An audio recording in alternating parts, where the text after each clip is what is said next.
इंदौर के बाणगंगा थाना क्षेत्र के स्क्रैप व्यापारी शमशुद्दीन ने बाणगंगा थाने पदस्थ प्रधान आरक्षक राजकुमार चौबे पर 1 लाख रुपए की रिश्वत लेने का आरोप लगाया है। यही नहीं, फरियादी ने एसीपी तुषार सिंह पर भी आरोप लगाया है कि जांच करने के लिए बुलवाया और हमें ही मुर्गा बना दिया गया।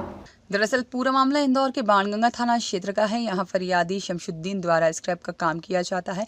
वही शमशुद्दीन ने आरोप लगाते हुए बताया कि बाणगंगा थाने पदस्थ आरक्षक राजकुमार चौबे द्वारा लंबे समय से परेशान किया जा रहा था कि तुम्हारा स्क्रैप का धंधा अवैध है, जिसके एवज में लाखों रुपए की मांग कर रहा है। वहीं कुछ दिन पहले आरक्षक द्वारा 1 लाख रुपए ले लिए गए और कारखाने में लगे DVR भी लेकर चले गए, जिसकी शिकायत फरियादी द्वारा पुलिस कमिश्नर DCP और ACP को भी की गई थी। जहां फरियादी शमशुद्दीन और सुरेश को ACP तुषार सिंह द्वारा पूछताछ करने के लिए ऑफिस बुलाया गया, मगर उल्टा उन्हें ही मुर्गा बना दिया गया। वहीं ACP तुषार सिंह ने बताया कि DCP जोन 3 ने पूरे मामले की जांच सौंपी थी। बाणगंगा थाने के आरक्षक पर आरोप लगा था कि दिवाली के पहले कबाड़े की दुकान लगाने वाले से पैसों की डिमांड की गई थी, जिसके बाद सुरेश और शमशुद्दीन को पूछताछ के लिए ACP ऑफिस बुलाया गया, जहां फरियादी ने ACP को बताया कि सुरेश और शमशुद्दीन के बयान सही नहीं लग रहे हैं। बहरहाल ACP द्वारा वीडियो फुटेज और रिकॉर्डिंग के आधार पर जांच कर कार्रवाई की जाएगी।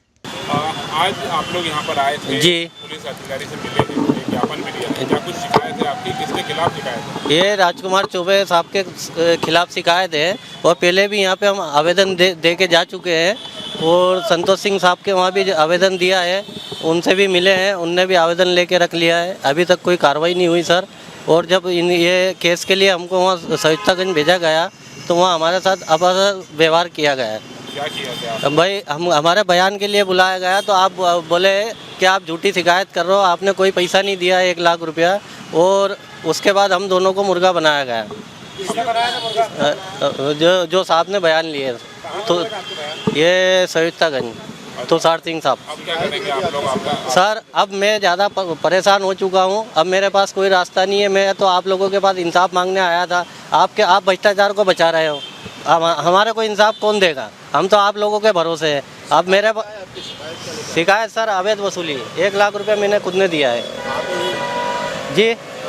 ये पैसा ये छोटा सा कारखाना चलाते हैं सावेर रोड पे सेक्टर D में पटरी के पास। इनके वहाँ 4-5 महीने पहले भी गए और इनको डरा चमका के आए कि ये तुम अवैध पुलिसकर्मी राजकुमार चौबे। अच्छा, आप लोगों के जी, आप लोगों की सुनवाई नहीं होगी, क्या करेंगे? अब हमारी सुनवाई नहीं होगी तो हमारे पास एक ही रास्ता है सर, या तो जहर खा के मर जाए या बाल बच्चों सहित नर्मदा में जाके डूब जाए।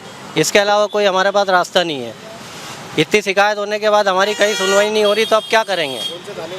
बाणगंगा थाना। बाणगंगा थाने का आपका पूरा नाम? मेरा नाम सुरेश जायसवाल, उम्र 48 साल, पता शांति नगर सावेर रोड इंदौर। क्या करते हैं आप? मेरा स्क्रैप का ही काम है। बच्चे 3 है साहब। सर, बाणगंगा क्षेत्र में एक पुलिसकर्मी द्वारा व्यापारियों से अवैध वसूली का एक मामला आया था, जिसकी जांच आपने की। सर, क्या पूरा मामला है?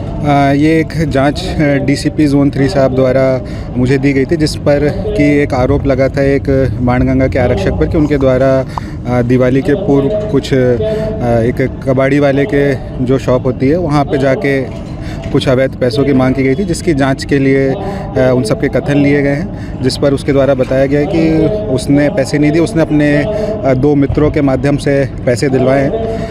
प्रथम दृष्टया उन सब के कथन लिए जा रहे हैं और दोनों जो मित्र हैं उनके कथनों में विरोधाभास आ रहा है, जो कि जो मुख्य आवेदक हैं जिनका द्वारा शिकायत की गई उनको भी अवगत करवाया गया, उनके सामने ही सारी पूछताछ की गई है। अग्रिम और जांच जारी है, जिस पे अभी सारे पक्ष और जो भी उनके पास फुटेजेस या रिकॉर्डिंग्स हैं वो कलेक्ट करके जांच की जाएगी।